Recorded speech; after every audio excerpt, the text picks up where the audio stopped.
Vinde, pois, e arrazoemos, diz o Senhor. Ainda que vossos pecados sejam como a escarlata, eles se tornarão brancos como a neve. Ainda que sejam vermelhos como o carmesim, se tornarão como a lã. Se quiserdes e me ouvirdes, comereis o melhor desta terra. Mas se recusardes e fordes rebeldes, sereis devorados à espada, porque a boca do Senhor o disse. Uma palavra de oração. Bom Senhor, nós te louvamos e te bendizemos por sua graça inefável. Nós te louvamos pelo privilégio de conhecê-lo, de servi-lo, porque o Senhor se revelou a nós de forma especial, abrindo os nossos olhos para contemplar a imensidão, a grandeza do teu amor. Obrigado por nos ministrar, por fazer-nos depositários da tua graça. E agora, Senhor, diante da sua palavra, nós imploramos que o Senhor nos ajude na compreensão e aplicabilidade da mesma. Imploramos, ó Deus, que por graça o teu Espírito trabalhe convencendo pecadores do pecado, da justiça e do juízo vindouro, enchendo corações de expectativa quanto à eternidade e de plena convicção de vida eterna que há em Cristo Jesus. O Senhor conhece cada coração, Senhor, que adentrou essas portas para estar neste recinto. Clamamos que o Senhor fale a seus corações. Oramos em nome de Jesus. Amém. Irmãos, nós há algumas semanas consideramos o parágrafo que vai do verso 10 até o verso 17. Então, parei ali a exposição para começar a falar do nosso último tema, cuidado com os mágicos da fé. Hoje eu quero voltar a esse texto para tratar deste parágrafo que vai do verso 18 até ao verso 20. E se você atentou bem na leitura, o que nós temos nesse parágrafo é uma convocação da parte de Deus para com o seu povo, cujo contexto indica uma situação terrivelmente deplorável. Nós consideramos a circunstância em que esta convocação foi estabelecida. Ela é munida de uma denúncia que Deus faz acerca da condição como o seu povo estava se portando e se apresentando diante do Senhor para cultuá-lo, para oferecer os seus sacrifícios, para se alegrarem nas festas de consagração a Deus. Nesse texto do versículo 18, temos uma convocação da parte de Deus dizendo: vinde, pois, e arrazoemos, diz o Senhor. Essa palavra que foi traduzida nesse texto por arrazoar ou arguir, como traduz a versão corrigida, diz respeito a levar uma questão a juízo. Logo, tem-se que Deus está convocando este povo, que se encontra nessa situação deplorável, para entrar em um pleito. Agora, quem que, entrando em um pleito com Deus, poderia sair escapando de forma a permanecer impune? Quem poderia subsistir diante de uma convocação para um pleito na presença do Senhor? Observe, por exemplo, no Salmo 130, e verso 3, o salmista declara diante de Deus: se observares, Senhor, iniquidade, quem subsistirá na tua presença? Quem é que vai permanecer? Quem haverá de sair da tua presença diante de um pleito que o Senhor estabeleça com ele? Ainda no Salmo 143, e verso 2, o salmista clama dizendo: não entres em juízo com o teu servo. E por que o salmista está pedindo isto? Porque ele sabe que se Deus entrar em juízo em um pleito, em uma demanda com o pecador, este jamais sairia de sua presença como que justificado. Aquilo que lhe seria conveniente seria a condenação.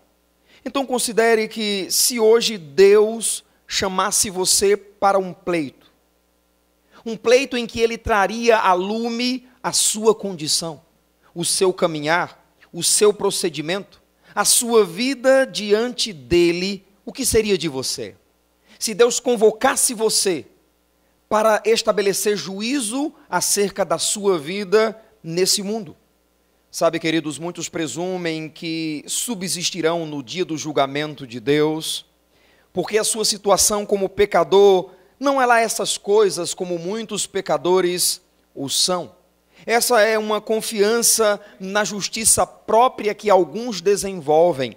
Eu não sou tão pecador como os demais.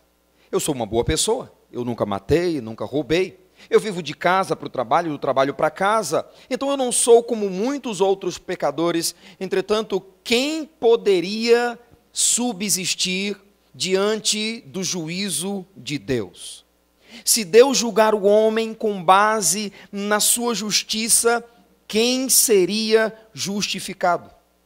De acordo com a Bíblia, a resposta é lógica e direta. Ninguém poderia ser justificado diante de Deus quando convocado para prestar contas diante dele, tendo como base o juízo divino, a sua própria justiça. Eu diria, qual será a decepção de muitos que, apesar de não se considerarem tão pecadores como muitos outros, ouvirão de Jesus o que ele afirmou que irá dizer no dia do grande julgamento. Jesus disse que vai dizer: apartai-vos de mim, malditos, para o fogo eterno, preparado para o diabo e os seus anjos. Qual frustração, qual decepção e qual desespero incorrerá o coração que ouvir de Jesus tal declaração? Apartai-vos de mim, malditos, para o fogo eterno, preparado para o diabo e seus anjos. Irmãos, um pecado já é suficiente para que alguém se torne passivo da condenação. Ora, se um pecado já é suficiente para condenar o pecador, o que dizer desse povo que Deus está convocando para estabelecer um pleito, que Deus está convocando para exercer um julgamento? Observe que nos versículos de 10 a 15, nós temos a denúncia de Deus da situação que este povo se encontrava. Deus denuncia que esses líderes estavam se portando de forma a ser comparados com os líderes de Sodoma, uma referência àquela cidade marcada pela prostituição. Deus denuncia que este povo era como o povo daquela cidade, o povo de prostituição. Acrescenta que estava com aversão da multidão dos sacrifícios que ele apresentava. Aquilo que Deus havia dado ao povo como sendo instrumento para glorificá-lo, para honrá-lo, Deus estava tendo aversão. Ele não estava tolerando, aceitando de bom grado os sacrifícios que a ele eram ministrados, posto que aquilo que era oferecido estava associado com o pecado, e Deus questiona: porventura aceitaria eu o pecado associado ao ajuntamento solene? Isso nos faz questionar como nós chegamos aqui. Como temos chegado para adorar, para entoar cânticos? O que nossos olhos têm contemplado durante a semana? Qual tem sido o conteúdo dos nossos pensamentos? O que temos feito no oculto dos homens, mas patentes aos olhos de Deus? Presumimos que podemos durante a semana desenvolver dadas práticas que sumariamente contrariam a santidade de Deus, e podemos chegar aqui como se tudo estivesse normal. Que Deus de bom grado receberá o nosso louvor, receberá a nossa adoração, receberá a nossa oferta, seja ela física ou a de louvor. Presumimos que tudo está normal quando nossa vida está dispara à santidade de Deus. Que presunção é essa? Deus questiona de onde eles tiraram essa suposta liberdade de adentrarem os átrios do Senhor, o lugar de adoração, estando em tal condição. Quem vos requereu o só pisardes os meus átrios? É o questionamento que Deus levanta acerca da posição e postura desse povo. Deus diz que as ofertas deste povo eram vãs. Suas ofertas eram vãs e seus rituais eram abomináveis. Os sacrifícios e todo o ritual de purificação e de outras coisas, Deus não estava conseguindo suportar por causa do pecado que havia no meio do povo. Deus denuncia que não suportava o pecado associado às suas reuniões, e tal condição era a causa de clamarem e não serem ouvidos. Eles multiplicavam as orações e Deus não atendia. Por quê? Por causa da condição espiritual que este povo se encontrava. Então, depois dessa denúncia, certamente aquele povo não queria, ou não iria querer, entrar em um pleito com Deus, posto que descaradamente a condição deles espiritual era deplorável. Eles tinham uma convicção: se entrarmos em um pleito com Deus, o resultado será devastador para nós, porque outro caminho e resultado não pode ser diferente da condenação por causa dos nossos próprios atos. Na verdade, por seus próprios méritos, não só aquele povo subsistiria, como também ninguém ainda hoje pode subsistir diante de Deus. Esse povo que Deus está convocando não subsistiria, certamente seria condenado, mas aqui entra o que podemos denominar de melhor de Deus para a vida do homem.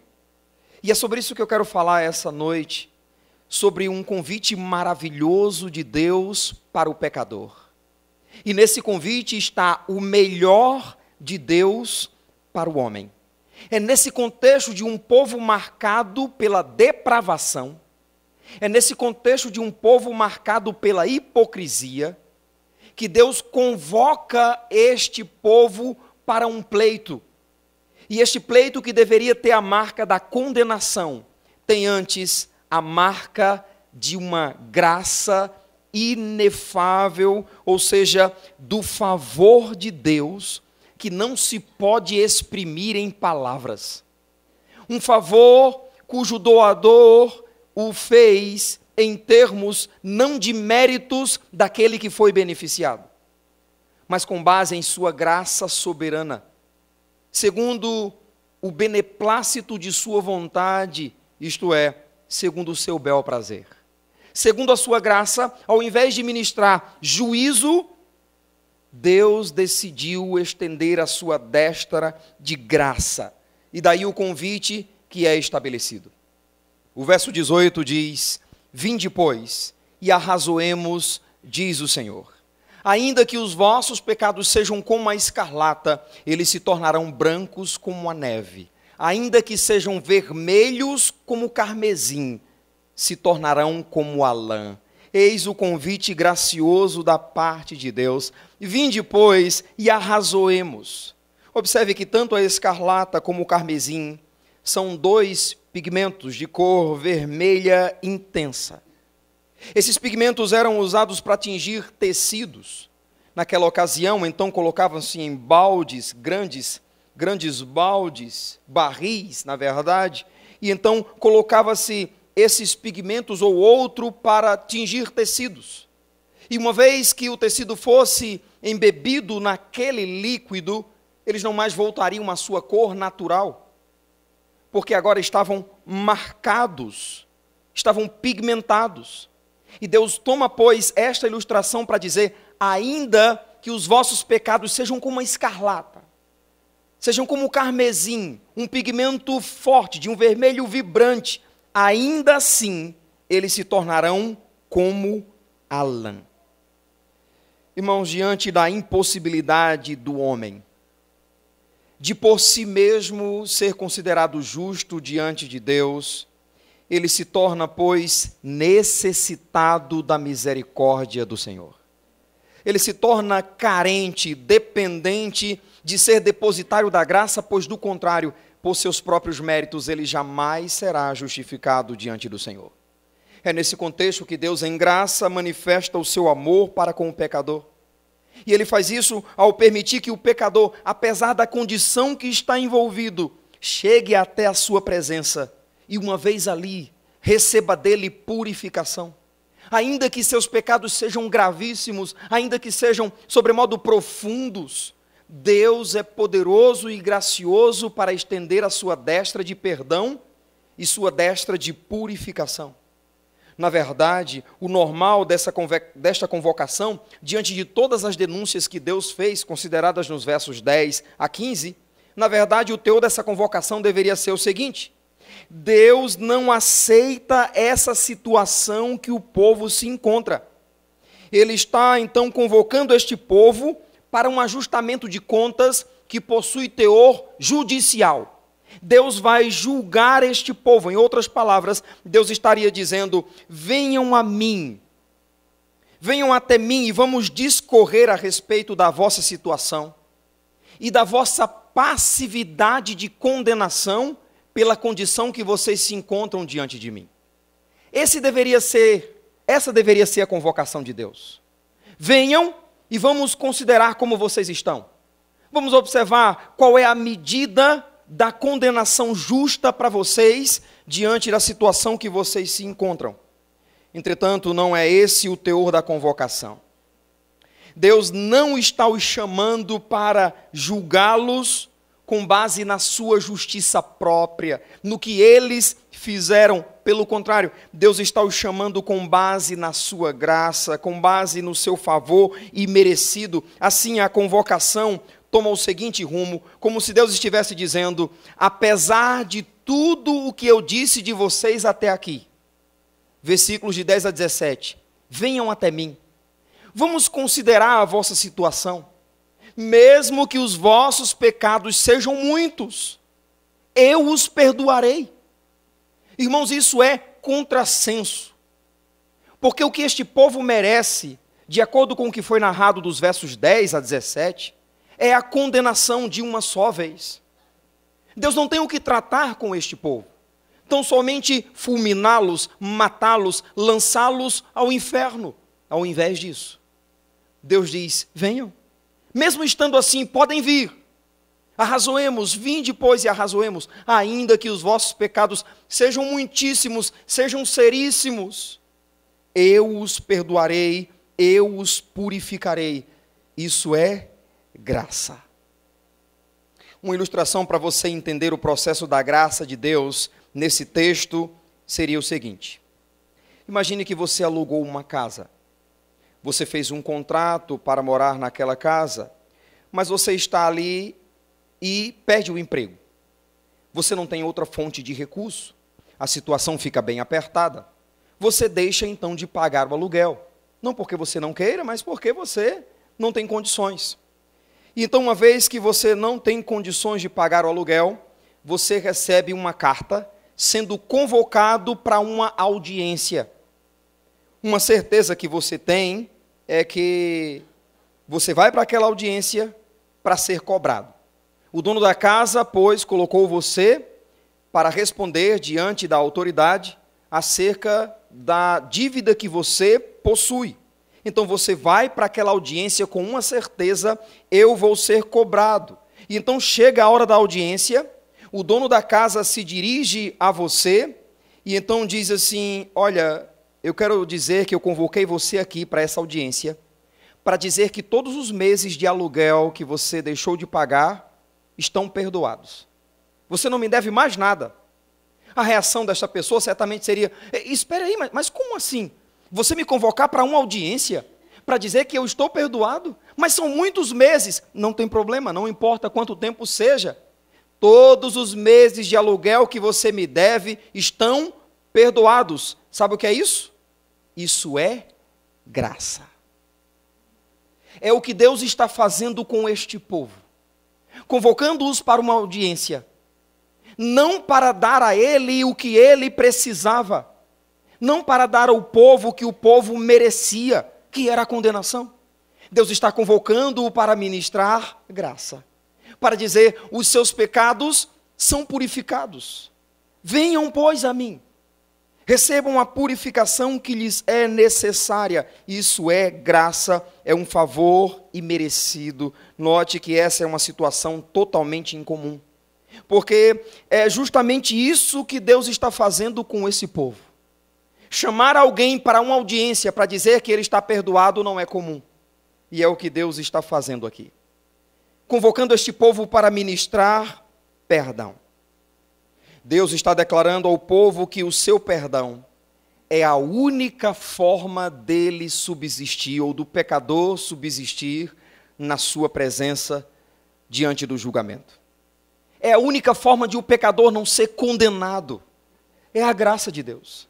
Não é pelo que ele faz, não é por sua bondade, não é por ser uma boa pessoa, moralidade, não é por ser religioso, Não é por ter uma frequência assídua aos cultos da igreja, antes. É tão somente pela graça.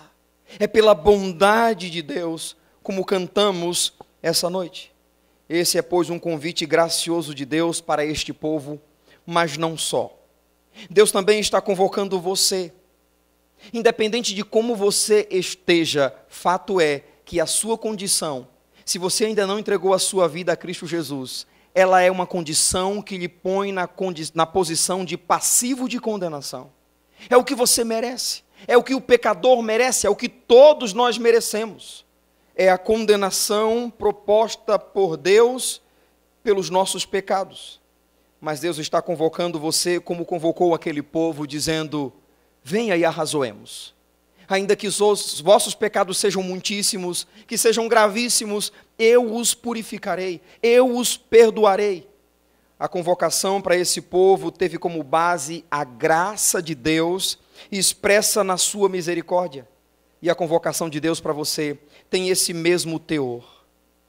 É baseado na graça de Deus que é expressa por Cristo Jesus, que morreu no Calvário no seu lugar, como expressão do amor de Deus. Daí Paulo dizer em Romanos capítulo 5, verso 5, ora, a esperança não confunde, pois o amor de Deus é derramado em nossos corações pelo Espírito que nos foi outorgado, porque Cristo, quando ainda éramos fracos, morreu a seu tempo pelos ímpios. Ora, dificilmente alguém morreria por um justo, poderá ser que pelo bom alguém se anime a morrer, mas Deus prova o seu amor para conosco pelo fato de Jesus ter morrido por nós, sendo nós ainda pecadores. Diferente do que alguns pressupõem, que nos gloriamos em nossas próprias obras como se fôssemos melhores que outros, longe de nós tal afirmação. Na verdade, comumente asseveramos a nossa miserabilidade dizendo: nunca foi pelo que eu fiz o fato de hoje eu pertencer ao Senhor. Nunca foi pelo que eu fiz e nunca será pelo que eu faço a convicção que brota no meu coração de vida eterna. Sempre foi pelo que Cristo fez no Calvário, sempre foi pela graça de Deus que abriu os meus olhos para contemplar a profundidade do seu amor, como Paulo escrevendo aos Efésios diz, a fim de compreenderdes com todos os santos qual a altura e a profundidade, qual a largura e o comprimento, e conhecer o amor de Cristo que excede todo o entendimento, para que sejais tomados de toda a plenitude de Deus.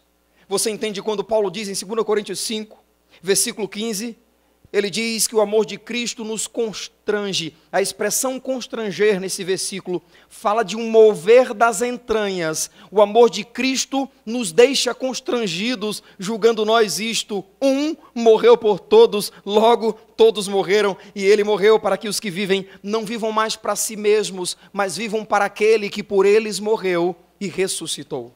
Sempre o foi pelo que Cristo fez, e sempre o será pelo que Cristo fez, e nunca pelo que fizemos ou pelo que fazemos, porque nossas obras são reputadas como trapos de imundície, quando equiparadas à santidade de Deus, que se opõe terrivelmente à nossa miserabilidade.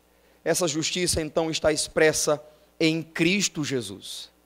É uma convocação para que você desfrute do privilégio de ter vida com base na justiça que Deus estabeleceu, justiça não das nossas obras, mas justiça de Cristo Jesus, que morreu em nosso lugar.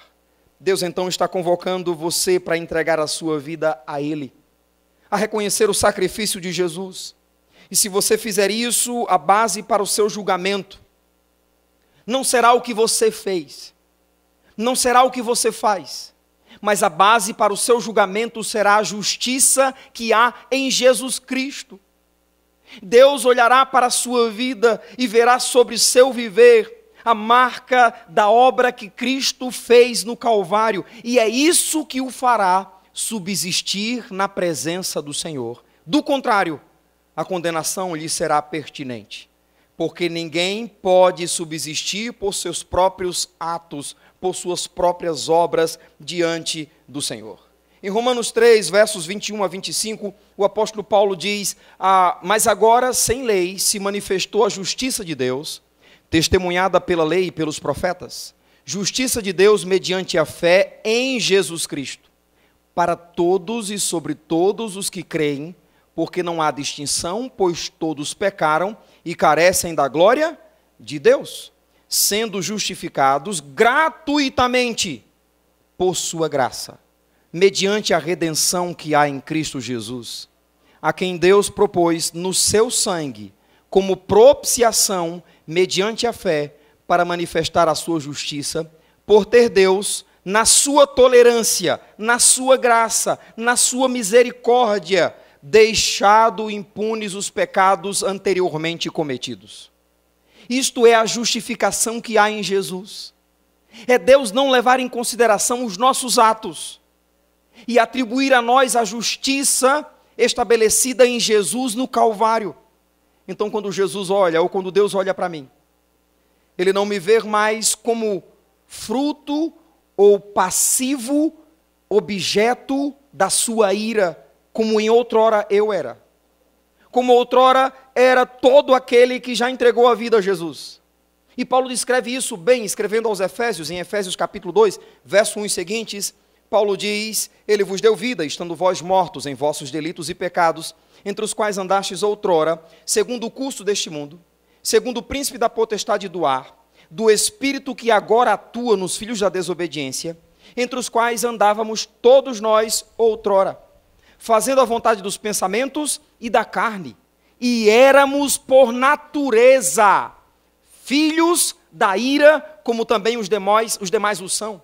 O verso 4 diz: mas, conjunção adversativa, contrariedade, mas, sendo Deus rico em misericórdia, por causa do grande amor com que nos amou, estando nós mortos em nossos delitos e pecados, nos deu vida juntamente com Cristo, pela graça sois salvos.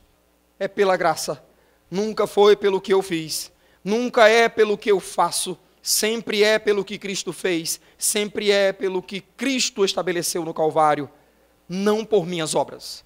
Por minhas obras e por suas obras, no julgamento não subsistiríamos. Seríamos lançados na perdição eterna. Mas graças a Deus, como Paulo afirma em Romanos 5, versos 1 e 2, justificados, pois, mediante a fé, temos paz com Deus por meio de Cristo Jesus, o nosso Senhor. Deixe-me dizer que aqueles que não entregaram suas vidas a Jesus, ainda, esses correm sério risco de serem julgados com base na sua justiça própria, posto que ainda não se fizeram depositários da graça de Deus. Não se renderam a Cristo, não possuem a justiça de Cristo. Logo, estão partindo para a eternidade, cujo conteúdo do julgamento levará em consideração a sua justiça própria, posto que não se sujeitou à justiça que vem de Deus e é Cristo.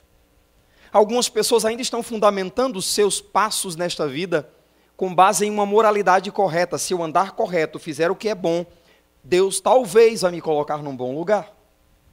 Se eu fizer parte de uma religião, desenvolvendo alguns rituais que eles desenvolvem, talvez Deus me coloque em um bom lugar. Escrevendo aos Romanos, capítulo 10, versos 1 a 3, Paulo disse: irmãos, o desejo do meu coração e a súplica que faço a Deus a favor deles é para que sejam salvos, pois dou-lhes testemunho de que eles têm zelo por Deus, não porém com entendimento, porquanto, desconhecendo a justiça de Deus, se sujeitaram à sua própria justiça, não a que vem de Deus. Sobre esses mesmos, no versículo 9, Paulo diz: portanto, se com tua boca confessares Jesus como Senhor, e no teu coração creres que Deus o ressuscitou dentre os mortos, serás salvo. Porque com o coração se crê para a justiça, e com a boca se faz confissão a respeito da salvação. Entregue sua vida a Jesus. Diga: Senhor, eu sou pecador, eu preciso do teu perdão, porque eu não poderei subsistir na tua presença com base nos meus próprios méritos, nas minhas próprias obras. Eu serei condenado. Então, Senhor, dá-me a obra de Cristo em meu viver. A justiça de Cristo aplica a mim, imputa a mim a justiça de Cristo.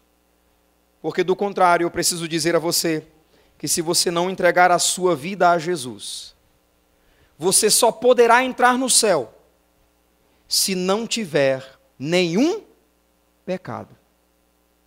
Você só poderá entrar no céu se não tiver nenhum pecado. Se você tiver ao menos um, você já é passivo de condenação. E quer saber de uma coisa? Salmo 51, versículo 5, o salmista declara: eu nasci em pecado, e em pecado me concebeu a minha mãe. Romanos 13, versículo 10 e seguintes, diz: não há um justo, nenhum sequer, não há quem faça o bem, não há quem entenda, todos se extraviaram, a uma se fizeram inúteis, a sua garganta é sepulcro aberto, com a língua urdem engano, veneno de víbora está em seus lábios, todos se desviaram, desconsideraram o caminho da paz. Esse é o caminho do homem, o homem de cunho genérico, de forma geral. Todo ser humano está encerrado nesta condição, inclusive você e eu. Mas talvez um diferencial que você precisa entender é que eu já tive o privilégio de entregar a minha vida a Jesus. E a sua justiça conquistada no Calvário foi imputada a mim, foi atribuída a mim, não pelo que eu fiz, mas pela fé nele. Eu confiei que minhas obras, meus méritos não seriam suficientes para me justificar diante de Deus, pelo que tomei para mim a justiça de Cristo, e quando Deus agora olha para mim, eu já não sou mais objeto da sua ira, já não sou mais passivo de condenação, porque Romanos 8, verso 1 diz: agora pois, já nenhuma condenação há para os que estão em Cristo Jesus. Em João 5, 24, Jesus disse: em verdade vos digo, quem ouve a minha palavra e crê naquele que me enviou, tem a vida eterna, não entra em condenação, não entra em juízo, mas passou da morte para a vida. É pois esta vida convicta que brota do meu ser. Romanos 8,16, Paulo disse que o Espírito de Deus testifica com o nosso espírito que somos filhos de Deus. Não é porque sou melhor do que você, é porque tão somente Deus fez de mim depositário da sua graça. E essa noite, Deus, assim como convocou aquele povo, está convocando você. E Ele está fazendo isso através do sacrifício de Jesus. Deus está chamando você para um pleito, mas está dizendo que esse pleito terá como base a justiça do seu Filho, Jesus Cristo, que morreu no seu lugar. Deus está dizendo: venha como você está. Ainda que os seus pecados sejam muitos, sejam terríveis, eles serão perdoados, porque o sacrifício do meu Filho é suficiente para isso. Mas se você rejeitar, em João 3, verso 19, diz que a condenação é esta, que a luz veio ao mundo, mas os homens amaram mais do que a luz, porque as suas obras eram más. A luz veio ao mundo, Cristo Jesus, Deus em graça está ofertando a você, neste pleito, salvação. E você, pois, rejeita de forma clara. Que expectação de juízo envolve o seu ser, por negligenciar tão grande salvação que o próprio Deus tem ministrado ao seu coração. Mas de volta ao texto, nessa proposta, Deus está oferecendo o seu melhor para que o homem desfrute. Olha comigo novamente o verso 19. Ele diz: se quiserdes e me ouvirdes, comereis o melhor desta terra. Sabe, essa proposta de Deus requer resposta, tanto por parte do povo, como resposta sua. E a resposta conveniente é uma resposta de fé e obediência, a proposta maravilhosa que Deus está fazendo. Aquele povo deveria, pois, se alegrar e exultar, dizendo: ó Deus, mas quem somos nós para recebermos tal proposta? Porque não merecemos o melhor desta terra, na verdade merecemos o pior, na verdade merecemos a condenação, e Tu estás a nos oferecer o que é melhor. Tu estás nos oferecendo o melhor desta terra, é o tomar para si a dádiva da graça de Deus e todos os privilégios adjuntos. Que oportunidade nós, pecadores, temos. Que oportunidade está sendo ministrada diante dos seus olhos, falando aos seus ouvidos, quanto você precisa responder em fé e obediência a esse convite. Quando o homem responde em fé e obediência a esse chamado, ele tem o privilégio de receber o perdão dos seus pecados, e de outra forma, isso seria impossível. Ele jamais poderia ser perdoado, logo, jamais poderia subsistir, permanecer na presença de Deus. Considere, irmãos, a graça de Deus é, pois, a única maneira de o pecador subsistir no dia do juízo, e tal graça será manifesta sobre aqueles que renderam suas vidas a Jesus e se tornaram participantes da obra de Cristo no Calvário. Por isso eu pergunto, você já respondeu a esse convite? Você já entregou a sua vida a Jesus? Já entendeu que não é um simples discurso de ordem religiosa? Que minha intenção não é fazer uma lavagem cerebral em você? Que minha intenção é compartilhar com você o privilégio que um dia alcançou o meu coração, o privilégio que um dia alcançou, levante a sua mão, você que foi alcançado pela graça de Deus. Olha quantas pessoas estão à sua volta, que foram alcançados pela graça de Deus. Sabe essa pessoa que convidou você, dizendo, vamos à igreja hoje? Sabe essa pessoa que fica mandando mensagem, insistindo, vamos à igreja, vamos à igreja, vamos à igreja, vamos à igreja. E talvez tu tenhas dito, eu vou à igreja porque eu não aguento mais essa pessoa me incomodando tanto. Eu não aguento mais, fica só insistindo comigo, eu vou, quer me deixar logo em paz. É que há no coração desta pessoa uma alegria que ela não consegue conter e ter somente para ela. De modo que nosso privilégio, nosso contentamento, nossa alegria é compartilhar com outros a mesma graça que um dia nos alcançou. E é por isso que estamos ministrando a palavra do Senhor. Para que um dia você tenha o privilégio glorioso de ter o perdão de Deus. E o perdão de Deus é um privilégio glorioso para o pecador. É um presente incomensurável que não se pode medir, baseado unicamente na graça de Deus. O perdão do pecador é um ato necessário da parte de Deus para que o pecador possa desfrutar do melhor de Deus para a sua vida. Em outras palavras, você só desfruta do melhor de Deus quando você responde em fé e obediência ao convite gracioso que Ele faz. Se você ainda não respondeu esse convite gracioso, eu preciso fazer duas considerações para você. Primeiro você não sabe o que está perdendo. Você presume que sabe. Você presume que na forma de vida que estás, desenvolvendo o seu caminhar neste mundo, é suficiente para viver aqui. Talvez a meu exemplo no passado, quando eu via os crentes com suas Bíblias e nos seus prédios reunidos, cantando, eu dizia, passando em frente, ou mesmo em lugares indevidos, quando ouvia o som que emanava desses prédios, eu pensava, olha um bando de besta, perdendo a vida, deixando de aproveitar o que esse mundo oferece. Isso é negócio de doido, colocar a Bíblia debaixo do braço, ir para a igreja. Que negócio é esse? Eu quero mais é aproveitar a vida. A você eu diria, se tivesses o privilégio de desfrutar da vida proposta por Deus a todos quantos atendem a esse convite. Eu presumo que a experiência que eu vivi, você viverá também. Quando você entregar a sua vida a Jesus, você olhará para trás e vai lamentar dizendo, poxa, por que não entreguei a minha vida a Jesus antes? Porque tive que me gastar neste mundo que não faz sentido, neste mundo que é contrário à vontade de Deus? Quanto tempo eu perdi? Quem me dera ter conhecido Jesus Cristo antes, será o sentimento que vai brotar no seu coração. A segunda consideração é que Ele ainda está convidando você. De forma graciosa, Ele te chama para desfrutar do seu melhor, que terá início com a sua resposta em fé e obediência para pertencer a Ele, para ser dEle, para viver para Ele, para viver para a glória dEle. Talvez você vem sentindo já há algum tempo um chamado de Deus para a sua vida.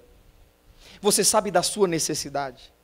Você sabe que precisa responder em fé e obediência a essa mensagem que você já vem ouvindo. Mas talvez você vem protelando, você vem dizendo: eu tenho muito que mudar na minha vida para ir servir ao Senhor. Eu sei que preciso obedecer a esse chamado, mas como é que eu vou servir a Deus estando na condição que eu estou? A você, Deus está dizendo: venha como você está. Servir a Deus não é fruto de um esforço particular por atingir um padrão por Ele requerido. Servir a Deus é antes o privilégio de ser depositário da graça dEle, que vai transformá-lo e capacitá-lo para viver segundo o padrão por Ele requerido. Aí você saberá o que é viver de modo agradável a Ele, como Paulo diz em Efésios, capítulo 5, verso 10, provando sempre o que é agradável a Deus. Venha. Com seus desejos mundanos, venha. Com os seus pecados aparentemente invencíveis, venha. Com os seus vícios, venha. Com a carga da culpa nos seus ombros e na sua consciência que tenazmente lhe consome, venha. Ainda que os vossos pecados sejam como a escarlate, sejam como o carmesim, Deus os purificará. Talvez você chegou a esse lugar e pense assim, que é muito pecador e tem receio de achegar-se a Jesus. Graças a Deus pelo seu convite gracioso para nos achegarmos a Ele, independente da condição que estamos. Atender a esse convite é apenas o início do melhor de Deus para a vida do homem. Instantaneamente, quando atendemos a esse convite, nós recebemos o perdão dos nossos pecados e, como consequência, nós temos uma nova vida, porque se alguém está em Cristo, é uma nova criatura. As coisas antigas já, e eis que tudo se fez novo. E então, nessa posição, Deus deseja que desfrutemos o melhor dEle para a esfera dessa vida. Daí Ele dizer: se quiserdes e me ouvirdes, comereis o melhor desta terra. Deixe-me fazer um questionamento a você. Você está realmente convencido de que a vida que você está levando é a vida que Deus deseja que você desenvolva? Você está convencido de que, vivendo assim, você pode comparecer diante do julgamento do Senhor e subsistir na presença dEle? Talvez você seja uma daquelas pessoas que pergunta: como é que Deus vai querer alguém como eu? Deus ama você. O amor dele é fantástico e é profundo. Ama você de uma forma tão grande que proveu o sacrifício necessário para dar a você a justiça necessária, para você desfrutar do melhor dele em sua vida. Será que há aqui alguns que dizem: eu pergunto, como você vai? Então alguns dizem: vou do jeito que Deus quer. Tem certeza disso? Sua vida está do jeito que Deus quer? Deus, me dá essa vida também. Me ajuda, Senhor. Aí está do jeito que o Senhor quer. Mas primariamente o jeito que Deus quer é você rendido a Jesus. É a sua vida entregue nas mãos dele. É viver para a glória dele. E para alguns eu diria, se você realmente estivesse do jeito que Deus quer, você não sentiria esse vazio que te acompanha há tanto tempo. Sabe esse sentimento no seu coração de falta alguma coisa? Falta você entregar a sua vida ao Senhor. Falta você render-se ao Senhor Jesus Cristo. É um vazio no seu coração que outras coisas não conseguem suprir, não em sua plenitude.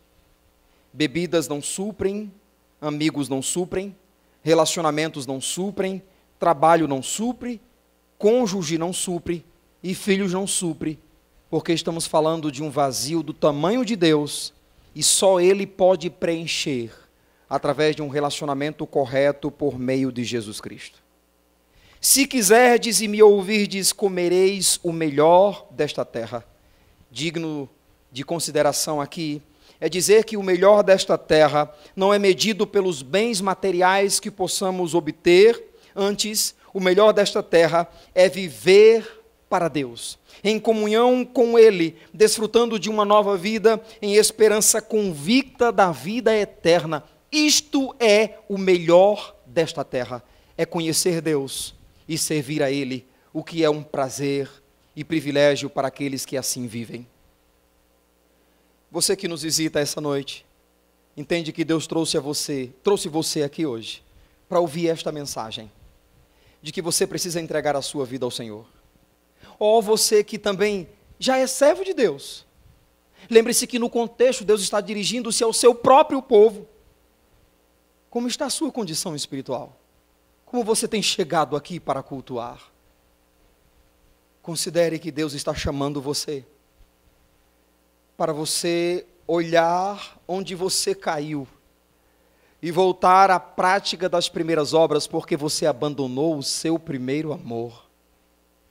E tem vindo aos cultos para cumprir um ritual semanal desprovido de vida.